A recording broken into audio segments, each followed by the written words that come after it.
La bienvenida a la doctora María Herrera. Ella es abogada en Miami y nos va a comentar sus apreciaciones sobre la audiencia de Alex Saab en Miami. Adelante, bienvenida María. Hola, buenas tardes, Maybor. Buenas tardes, Hugo. Ahora Hugo tenemos doble Hugo. Adelante. Muy buenas tardes, muy buenas tardes. Buenas tardes. María, danos tus apreciaciones sobre la audiencia de Alex Saab hoy en Miami. Adelante. Bueno, como hablamos un poquito más tarde, Maybor, ha sido significativo el hecho que se haya llevado a cabo a través de Zoom, ¿no? Una de las cuestiones que se han presentado es si es posible o no grabar en uno de estos juicios penales, high profile cases, ¿no? Aquí, casos bastante conocidos. Y en lo que es, digamos, en la jurisprudencia estadounidense, como yo venía contándote, hay muchísimas ahora mismo disputas por ver si las personas, aparte que tienen prohibido, por supuesto, el uso de teléfonos al entrar en una sala, sobre todo en un tribunal federal penal, sí pueden utilizar otro tipo de dispositivos para grabar y evitar así tomar notas durante tantas horas, ¿no? Eso en primer lugar. En Maryland hay un caso pendiente, inclusive el Tribunal Supremo nunca se ha expresado al respecto y la verdad que sería interesante ver si la defensa de este hombre, de Alex Saab, utiliza eso como para entender que ya se está manipulando la opinión pública, se está poniendo en contra del detenido y se puede llevar a cabo inclusive un juicio injusto, ¿no? Un juicio que no tenga todas las garantías. Sin embargo, como yo te anticipaba al inicio, lo dudo porque precisamente el juicio que ha tenido hoy lugar en Miami fue para ver si este hombre podía salir en libertad condicional. Se ha pospuesto, se ha postergado hasta el 1 de noviembre, porque evidentemente es un caso muy complejo donde los abogados van a tener que mirar todo tipo de pruebas. Y es interesantísimo lo que se va a juzgar aquí, por lo que se va a juzgar aquí a Alex Saab, porque estamos hablando de algo que yo te venía hablando en los programas, de algo que conozco porque trabajo con las empresas precisamente para que nunca se viole lo que se llama aquí el Foreign Corrupt Practices Act, la ley contra la corrupción, que prohíbe los sobornos de agentes extranjeros, de diplomáticos, y en este caso precisamente pues se le acusa de eso, ¿no? De lavado activo, de más de 350 millones, pero tenemos que recordar también que hay un caso pendiente en el 11º Distrito Federal también en Atlanta, en el Tribunal de Atlanta Federal, porque lo que ahí se defiende es que Alex Saab tiene la calidad de diplomático, por lo tanto sería inmune, ¿no? A todo este procesamiento que se le está haciendo por el hecho de que Nicolás Maduro de hecho lo trata como un enviado especial, ¿no? Entonces, muy interesante lo que está pasando. Definitivamente a través de la pandemia los abogados hemos visto, no solo en Miami, en Arizona, en Texas, en todos Estados Unidos, los cambios que ha conllevado la digitalización y modernización del sistema judicial, y hay nuevos retos que enfrentar, y en algún punto determinado el Tribunal Supremo va a tener que emitir una decisión que definitivamente sea importante y precedente para todos los tribunales, porque algunos tribunales penales estatales sí permiten grabar muchos de los juicios, pero los federales lo prohíben y ahí hay una disputa. De hecho, hay un par de periodistas en Maryland que han pasado 5 días en la cárcel por haber no introducido un teléfono, pero por haber grabado y luego filtrado a la prensa diferentes información. Y un punto adicional, y es que yo también entiendo que los argumentos que esgrimen la mayoría de los tribunales federales es que hay solo un court reporter, ¿no? Una persona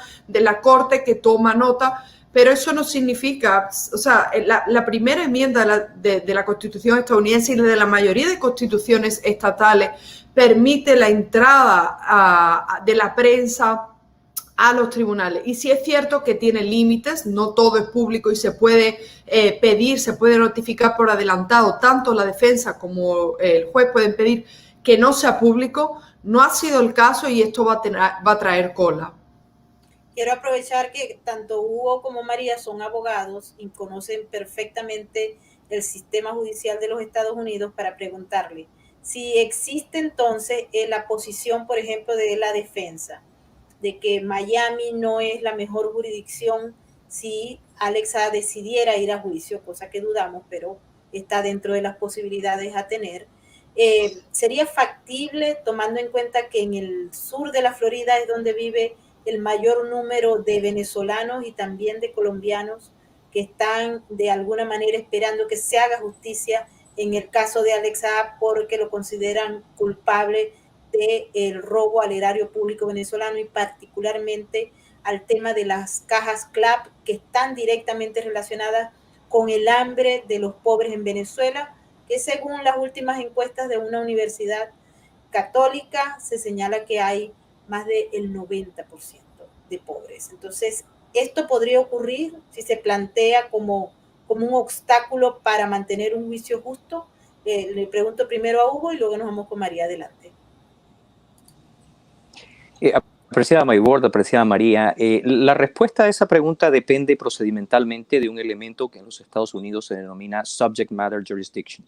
Para alterar esa situación, tendría que demostrar la defensa del señor Saab que existe algún tipo de situación fundamental que permitiría a otro distrito judicial de los Estados Unidos estar mejor calificado para verificar, evaluar y tratar las pruebas y garantizarle un juicio justo. El problema de eso es que en el momento en que eso suceda, sería una situación compleja porque el tema de Atlanta y el reconocimiento de la inmunidad caería por tierra. Tendría que haber un reconocimiento explícito a la tutela jurisdiccional de las Cortes norteamericanas sobre este aspecto. Así que eso hace parte de este rompecabezas complejo que es en el fondo el caso desde el punto de vista estrictamente jurídico de Alex Saab.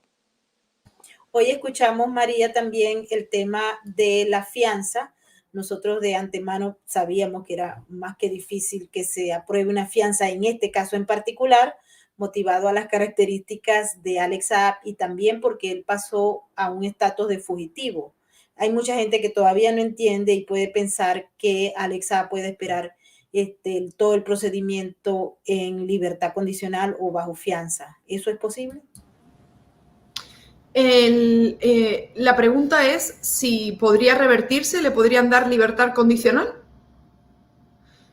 Ahora, perfecto. Antes de responder a tu pregunta, un tema también importante, Maybor, de la cuestión anterior. También hay que tener en cuenta la teoría del forum shopping, ¿no? Y el forum non-convenience. Es decir, es una teoría doctrinal judicial que aquí en Estados Unidos se podría alegar la defensa de Alex Saab, pero yo coincido con Hugo en que sería muy difícil, o sea, que no haya elementos, digamos, o que haya otra jurisdicción que tenga más vínculos que el 11º Distrito Federal, ¿no? Es algo que habría que analizar.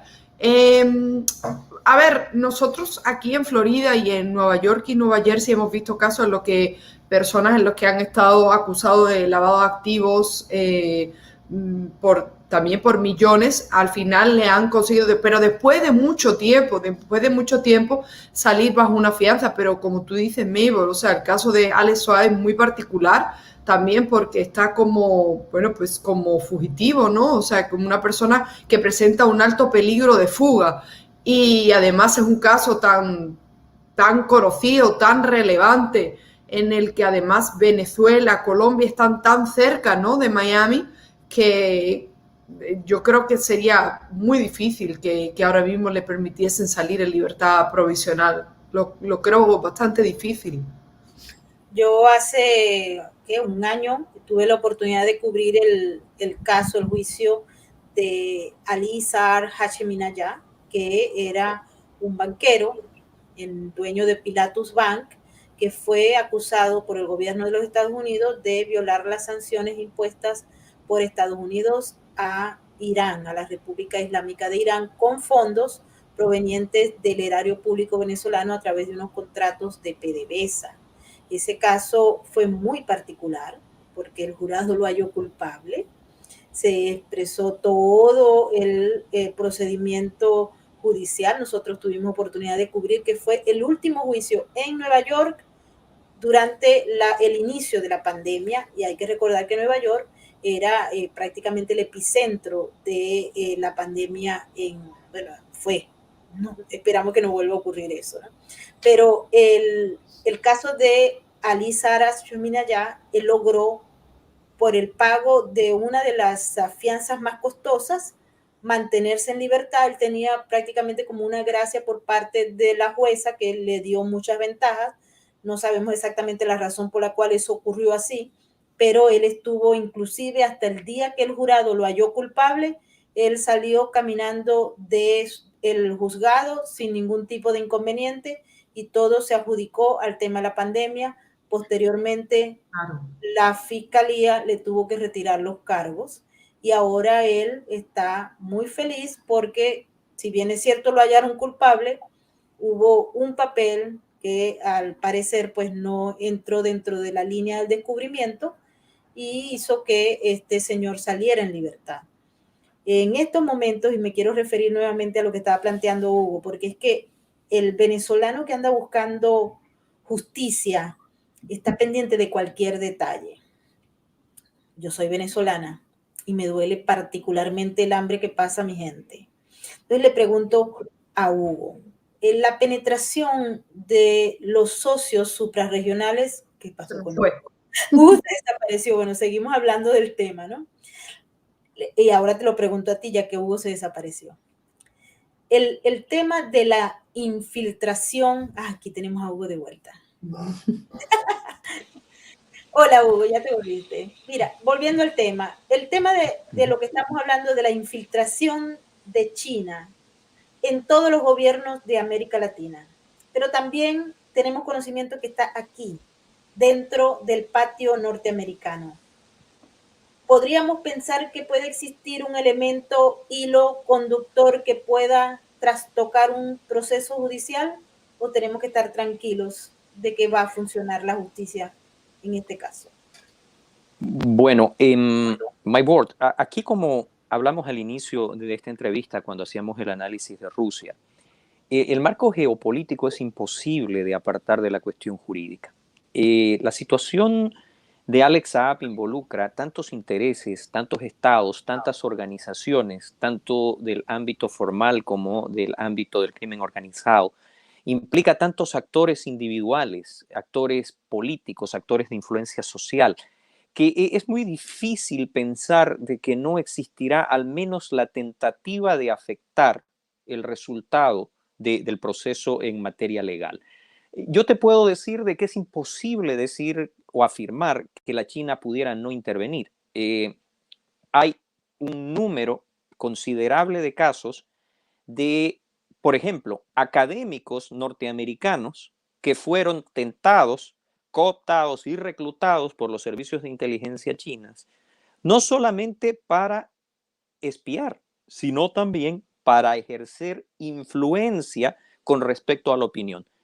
Cuando hacemos este análisis, y con esto cierro esta respuesta porque me interesaría muchísimo también escuchar a María, tenemos que recordar que la ejecutiva del Banco Mundial está bajo investigación por haber, conforme a los documentos de acusación, modificado o intentado modificar de manera sustancial los indicadores financieros de China para favorecerla.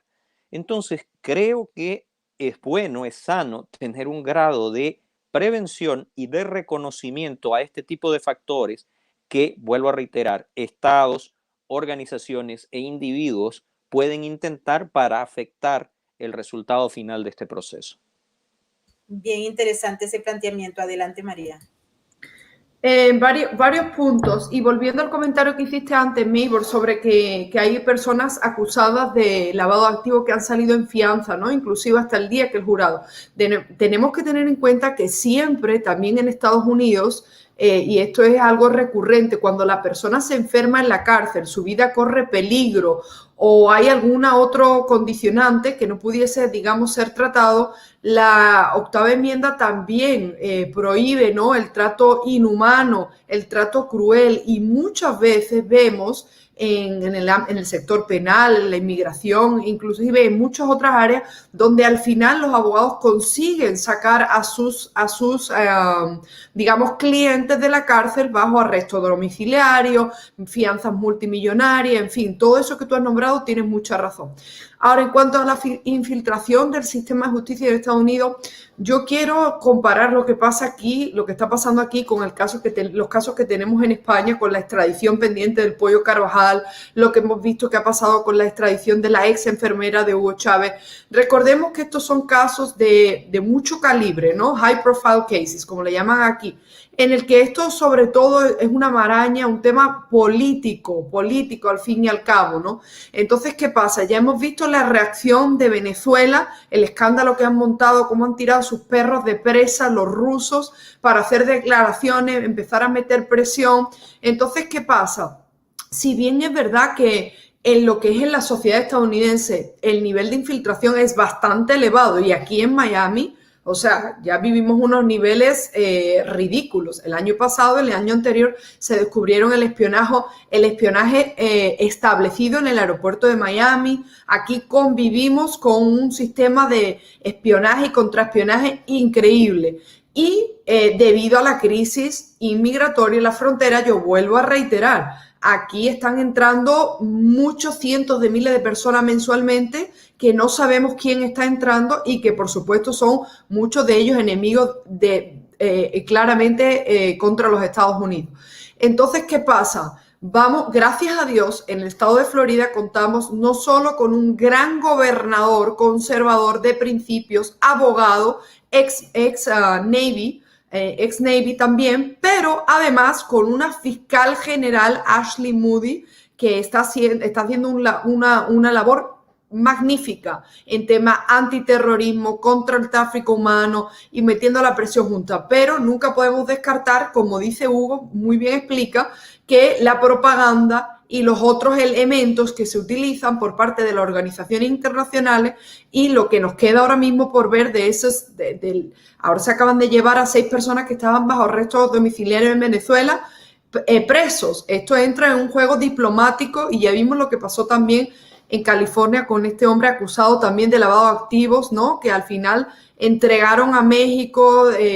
En fin, lo que viene por delante es bastante interesante desde el punto de vista geopolítico y por supuesto en el ámbito judicial. Pero yo creo que al final del día lo más interesante será ver si Alex Saab mantiene su promesa de no cooperar con el sistema de justicia estadounidense y no hablar, o de lo contrario, cooperar porque llega un momento que se dé cuenta de que los cargos a los que se enfrenta, y de esto hemos hablado en varios de tus programas, por lavado de activos empiezan mínimas, sentencia mandatoria mínima, la mayoría de los cargos federales son 20 años que se van sumando y tendría incluso penas altísimas que podremos ver incluso que se destapen otros casos, pero bueno, va a ser increíble porque precisamente, y con esto cierro, también tenemos que volver a recuperar ese alegato pendiente, esa apelación pendiente en Atlanta y vamos a ver de lo que son capaces los abogados. Lo que he leído en el Miami Herald también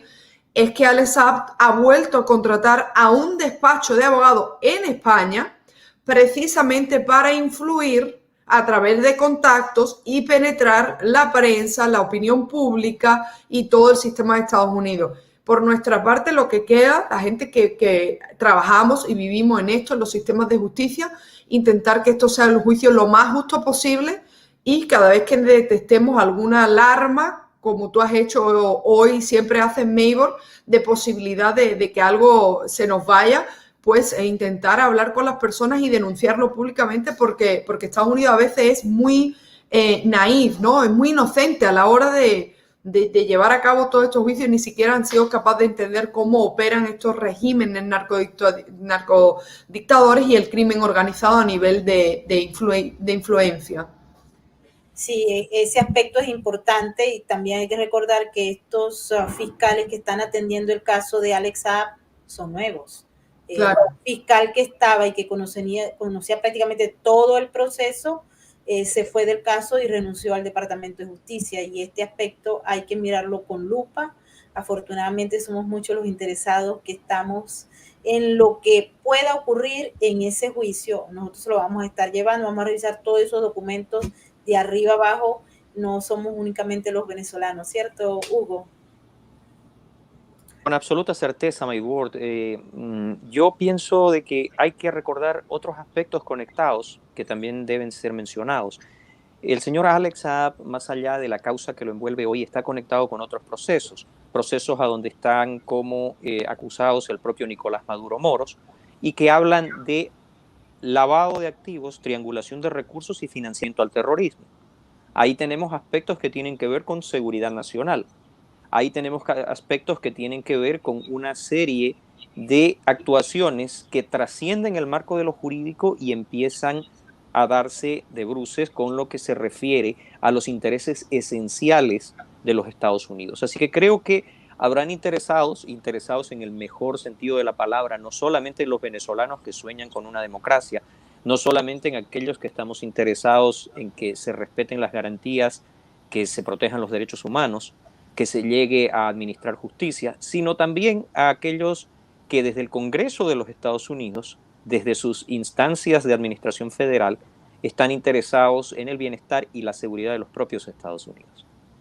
Bueno, quiero agradecerle tanto a Hugo Achá por compartir su conocimiento con nuestra audiencia y también a María Herrera, que es nuestra abogada acá en Sin Filtros.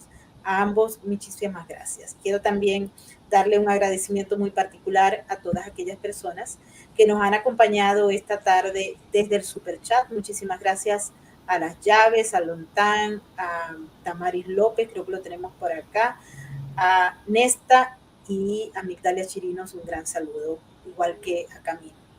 Nos vemos en nuestra próxima emisión. María, Hugo. Muchísimas gracias, Maybor. Un placer. María, un gusto. Igualmente, Hugo. Hasta pronto. Hasta pronto. Nos vemos pronto.